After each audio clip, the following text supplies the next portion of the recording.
జన్మ కర్మేచ మే దివ్యం. ఆయన నీళ్ళు తెలుసుకుంటే, వెట్టి తత్వత తెలుసుకుంటే దేహం, అసలు ఇంకో దేహం పునర్జన్మ నైతి, మళ్ళీ పుట్టవనన్నా. మరి ఎలా, ఎక్కడికి వెళ్ళి తెలుసుకోవాలి? వెట్టి తత్వత ఎక్కడికి వెళ్ళి తెలుసుకోవాలి?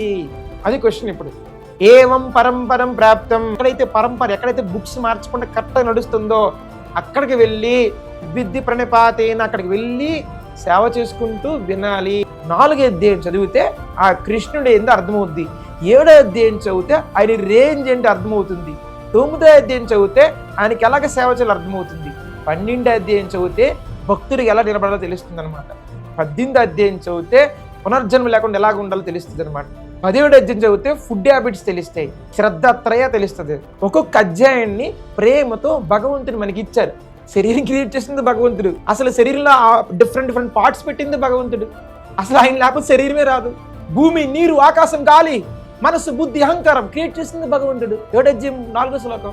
భూమి అంతా ఆయనదే, స్త్రీ శరీరం ఏంటి, పురుష శరీరం ఏంటి, మొత్తం ఆయనదే. అందుకే మీరు భగవద్గీత చదవపోతమ్మా, మీరు భగవంతుడిని, దేవాదేవుడిని, మత్త పరత నన్య కించ ధనించే, ఆయన కంటే గొప్ప సత్యమే లేదు కృష్ణ కంటే. కృష్ణ అంటేనే మీకు వైబ్రేషన్ వస్తుంది, కృష్ణ అంటే మీకు ధైర్యం వస్తుంది, కృష్ణ అంటే మీకు ప్రేమ వస్తుంది, కృష్ణ అంటే మీరు పవిత్రత వస్తుంది.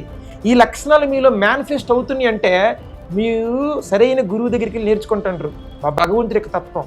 కృష్ణ అని పేరు చెబితేనే మీరు అసలు ఎలా ఉన్నారు చూడండి, పవిత్రమైపోతున్నారమ్మా మీరు అందరూ. హరే కృష్ణ హరే కృష్ణ కృష్ణ కృష్ణ హరే హరే, హరే రామ్ రామ రామ హరే హరే. ఆ కృష్ణ నామము, కృష్ణుడు 2 ఒకటని మీకు తెలిసింది. మీరు ఎంత మార్పులు వచ్చాయి.